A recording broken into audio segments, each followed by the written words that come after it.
This is Jake Adams, CEO at Simplify EDU. And I'm Danielle Griggs, a tutor coordinator at Simplify EDU, and you're listening to Educators at Heart. This podcast is for parents and students interested in peering behind the curtain to get to know the authentic journey we're all on as students of life. Every week, we'll interview a different educator we know so that they can share the unique experiences that have shaped their perspective on the most important things students should know on their journey to higher education.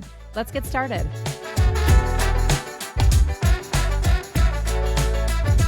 Today, I am thrilled to interview another one of our incredible tutors here at Simplify EDU, Robbie Mailliard. Robbie is currently attending Indiana University, where he is pursuing a bachelor's in astronomy and astrophysics. While he has a strong passion for the sciences and STEM, Robbie also has a deep love for the arts, causing him to pursue a minor in theater and drama. Robbie and I have an insightful discussion on choosing a career path and what that process looks like when you have a wide variety of interests and talents. He shares a lot of wisdom from experience that will also be so helpful for our families and students navigating this process. Well, Robbie, how are you today? I'm good. How are you? Good. We're so excited to have you. So for today, first off, we kind of ask each of our guests this. Tell us where you're originally from. Tell us a little bit about, your background. Yeah, so I'm originally from Erie, Pennsylvania. Lovely little city in Erie, Pennsylvania, of course. Right by the lake. So really, really great time on Lake Erie, Presque Isle, all that lovely stuff. Basically spent, I think, most of my childhood right there in Erie, Pennsylvania. So great time. Love it. So I'm going to have to bore our guests here for a quick second because I also am from Erie, Pennsylvania, which is so rare to find someone who is also from Erie, Pennsylvania. So Absolutely. Robbie and I share that in common. I'm no longer there. You're in college away from there right now, right? Yes. Yeah. But we do share that love of that small city that some people know, some people don't. Absolutely. I love it. So we kind of ask this question also to all of our guests, since this podcast is really just talking with educators, right? And kind of learning and gaining knowledge from, the lessons, the experiences that they've had. So for you, kind of thinking, back on your own education, did you have a favorite teacher growing up? What were they like? And this could even be someone, maybe from your early years. And if you have maybe two, like one from that was, later on, or even a professor, just, share with us a little bit about that. Yeah, so I think my favorite teacher, I met her in fourth grade of Fairview Elementary School in Erie, Pennsylvania, of course. Her name was Mrs. Paula Payton. Lovely, lovely woman. So she was my English language arts teacher for fourth grade. And what I loved most about her is that she made learning fun. I distinctly remember this one thing. We read Charlotte's Web for the first time. Great book. Right. And what we did is we made like a trough for pigs, but it was like with human food. So it was like Lucky Charms, like more marshmallows, candy, and all that stuff. And then I think we wrote some type of thing that had to do with like a perspective of the spider. And like if you were a spider here, what would you do? So I remember that mostly, which was really, really exciting. And she was just very, very nice, forgiving, and just lovely to be around. I think the main thing I love about her is that she loves to keep tabs on her students. So even today, we still talk. I invite her to come to my theatrical shows. I tell her all about the accomplishments, and she's been really, really encouraging and stuff like that. So wonderful teacher, definitely my favorite. Oh, I love that. It's so nice when you have those because I remember even, kind of right after you graduate high school and then into college, you kind of have this where you almost don't see your teachers as real people. When you're in school, it's like they're kind of this other, and then you graduate and it's like, oh, they're these real people. And so it's so special when you get to maintain those relationships and have them be a part of your career and your future. And that's a really special connection. And so it's really neat when you get to have that with one or two, that's great. So tell us a little bit about some of your educational background and then how you kind of chose your focus of study in college. How did that all come about for you? Yeah, so I mean, educational background, I went to public school all the way till the end of middle school. And then high school, I went to a private school, mainly for because they had a really good performing arts program. So I was like, I want to go there. Let's do some theater.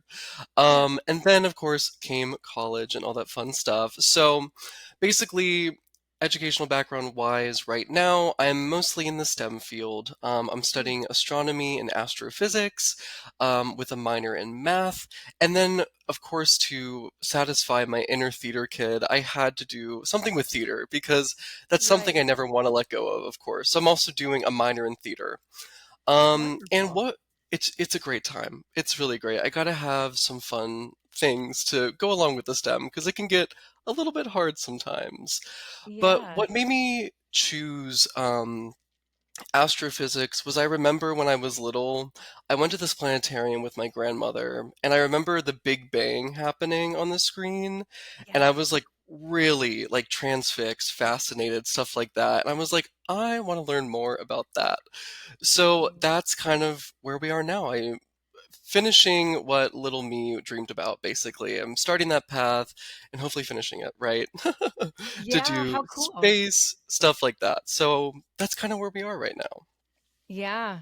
And how cool that it was something that even at such a young age that sparked for you and it stayed, that because that's kind of rare, I'm realizing. It's like Oh, you have all really? these, different dreams. And then all of a sudden it's like, wait, I don't actually want to do that. And so that's neat Yeah. that that's been a part of you for a long time. That's really cool. Well, today, kind of our focus we're going to be talking about is like we were maybe kind of just saying is really choosing a career path, which I think Yeah. is something that is obviously extremely relevant to every student. It's kind of that end goal. Where am I going? And so I'm excited to kind of pick your brain and hear how some of that came about for you, and kind of have some nuggets of wisdom that are families can really pull out and kind of apply to their own students as they're navigating this journey, which you yourself have been through and are kind of Oh, still yeah. going through. So I think Absolutely. we'll have some really great thoughts here and some really great discussion. So, I want to kind of start off with the theater piece. So, personally, I also was heavily involved in theater, so I also share Yay. that love with you. You got to just represent for the theater people out there. So, I'm curious when you tell us kind of about that background in theater. Like, when did that start for you? I know you mentioned that was kind of your driving force for where you went for high school. Was that something that was always there, or did you feel like there was a time when that sparked for you? Yeah. So I always like to say that I came out of the womb singing, stuff like that. Yep. I've always loved to sing, dance, act, all that stuff since I was literally a baby. I remember my first like song I wrote was Just Sing, which was blatant plagiarism of Just Dance by Lady Gaga. Same tune, just it was Just Sing instead. And I that of love it. course like kind of moved to like theater. So like I when I was little I would do, the little family living room shows, which are so fun. You got the little video Right. camera. They're there somewhere. Um Mhm. and that in my first show that I did, I think was Flat Stanley Jr. at the Erie Playhouse, which was our community theater. It's still there, still running. Go there Yep. if you need to see some really great theater. But that was like my first experience with theater, kind of like more that professional sense. Flat Stanley Mhm. Jr., great show, really funny. I was this little ensemble member having fun. And then in third grade, I got to do like my first school show, and it was Celebrate You and Me, which was kind of Mm. like this journey of self confidence and navigating social relationships in elementary school of all places. So it was a Wow, really, yeah. really great time. And then, of course, I just kept doing it all through Mhm. middle school, all through high school. College has sort of slowed down a little bit, unfortunately, just because STEM has taken up so much of my time now. But Right. I still see it as a great hobby. Another way I kind of move my theater interest is into songwriting as well. I love songwriting. I do it all the time. So much so that I actually have a song out called Constellation. It's really my favorite work that I've done. So That's go listen to great. it if you Yeah. can. Well, But tell us yeah. where it's at. It's on Spotify? Yeah. So it's basically everywhere. So Spotify, Apple Music, iTunes Constellation by Robbie Mailliard. So, Well, there you go. Got something to listen to, everyone. I love it. perfect. So you've talked about, that theater background, that theater clearly strong passion, right? And then you have Yeah. kind of this other interest as well. These two strong interests with the theater and then the science and kind of STEM that really at surface level seem pretty different, right? But how have you maybe blended those two in your own life and found a way to kind of balance or even integrate them together? Yeah, so you're absolutely right. Surface level astrophysics and theater, completely different things. You got the Right. performing arts, you got the sciences. Not something people think would go together, in some way. So, on like the idea of like choosing your own career path, I've really found a love for education, and that's how I've actually integrated them both. So, with astrophysics, it's so fun to learn about all these things that are happening in our universe. So there's always a passion there. And then for theater, right, what I found out is that teaching and performing are really, really similar. In Yeah. fact, I think of teaching as a kind of performance, if you will. The reason for that is that I found out that, right, you take your teaching and you're communicating an idea to your student. And it's the same exact thing for theater, right? You're communicating an idea to your audience. So that's actually how I've integrated them. So passion for sciences and performing moving together to create an educational environment, educational experience, and has really spurred me to try to get my PhD in astrophysics in the future. So yeah. Yeah. That's fascinating, and I couldn't agree with you more. I think that, there is this aspect of teaching where you have to convey things in a really clear and concise way, but then it also is this part of being captivating, like, right? Like, we've all had these instructors who maybe were dull and Oh just yeah.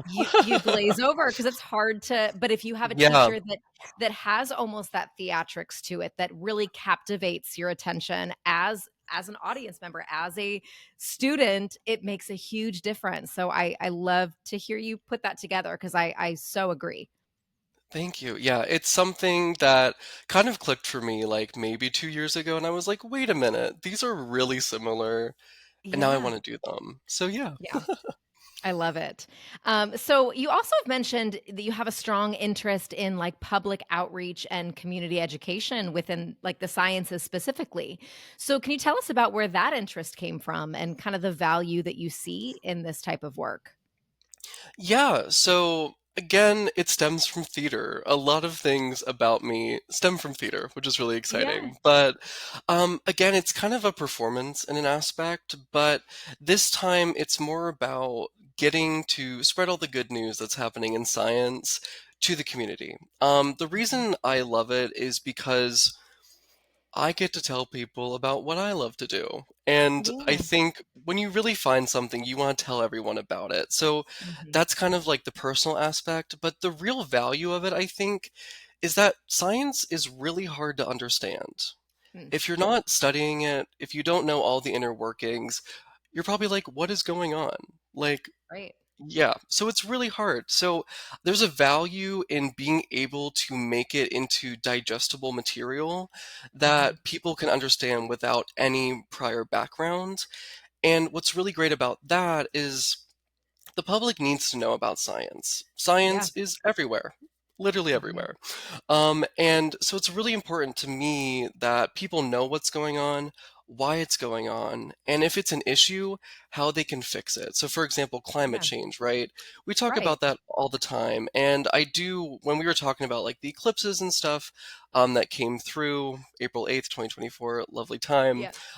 the sun's reaching solar max. And that is Mhm. when the sun has the most activity. And in the past, that had Earth getting hotter, right? Right. But now we actually can't measure that because of humans polluting the atmosphere since the Industrial Revolution.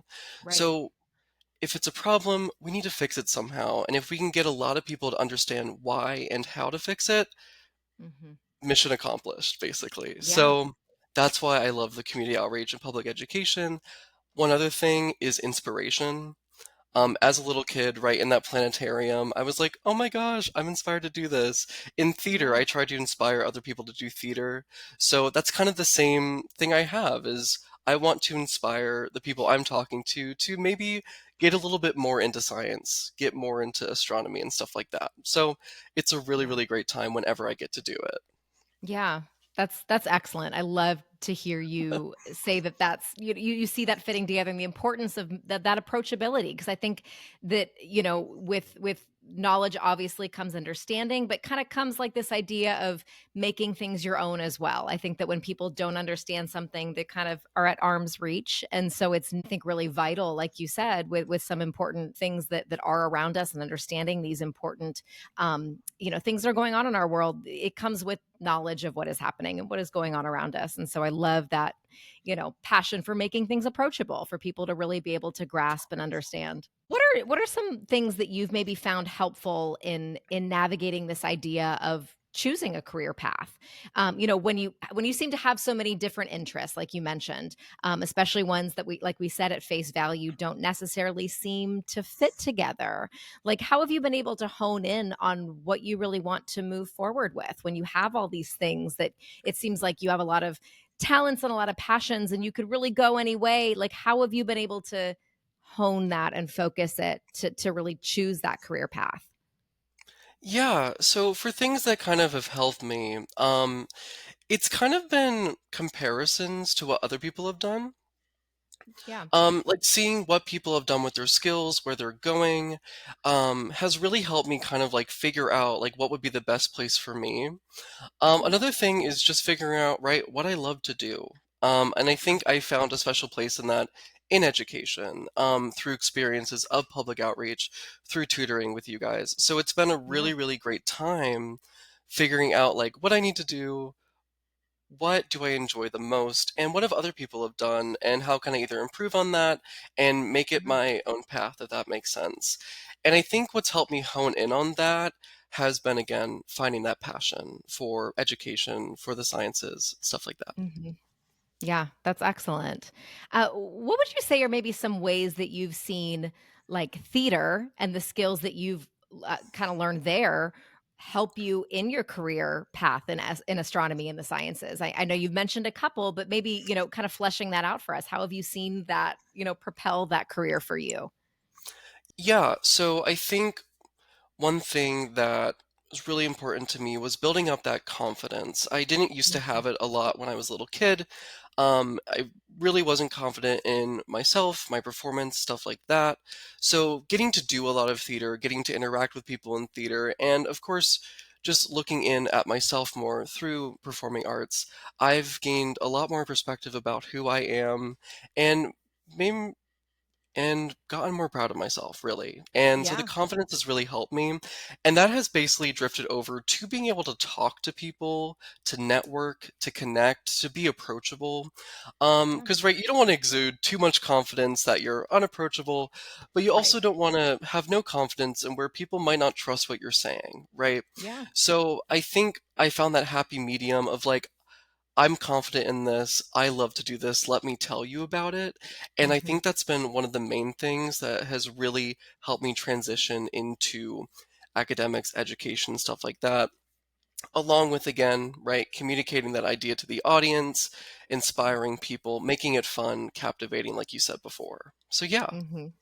Yeah, that's huge. And I one thing that I love too about like the type of confidence that you get from theater or really anything in the arts, it's just this really like unique one of a kind type of confidence because it comes with so much vulnerability and it's an Yeah, important life skill that I think you don't always get in a lot of avenues. So I totally agree. absolutely.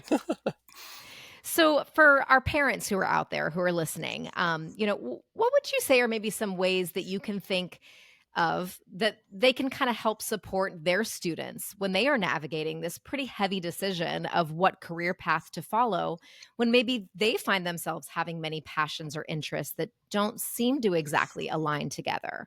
What's some maybe, tips that you might give to those parents to encourage their kids as they're making these big choices?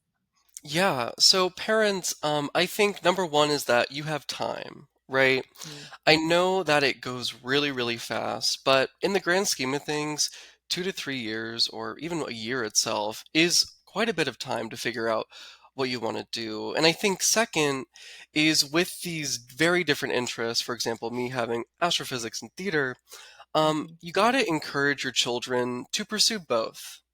Mm. I'm sure all of their lovely interests are absolutely amazing things that really define them. And what's really important is that you don't kind of like stop one from happening too soon, if that makes sense, because you Yeah. never know. Maybe they will combine in the future. I never Mhm. thought that science and theater would somehow combine in some way, but throughout my college experience, it really has found a happy medium.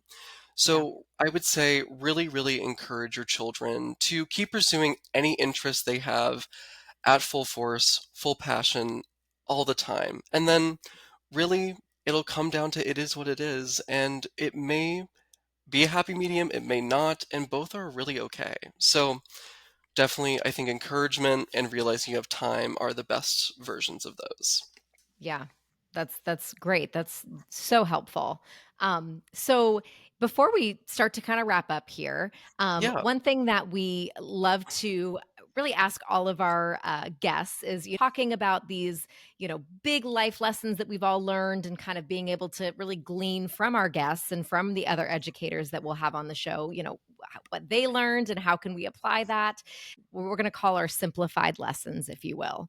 So, if you had to simplify maybe one or two of the most important lessons that you've had to learn as a student of life that you wouldn't mind sharing to kind of help others learn these lessons more quickly, what would they be? Yeah, so as a student of life and as someone who has really struggled with learning this lesson throughout my academic career, just background, I like to be high achieving. I set high standards for myself. And when I don't approach those or when I don't achieve those, it's kind of detrimental, Mhm. either to performance, mental health, stuff like that. So, one thing I found through my academic career, got it from my parents, is you can only do your best in the moment, Mhm. if that makes sense. Yeah. You are enough in the moment, you did your best in the moment, and that's all that matters. And that's one thing I've really took with me into college and stuff like that. Any assignments, tests, or even like social relationships, public outreach, theater performances, right? You did your best in the moment. That's all that matters. And you are enough for doing that, of course.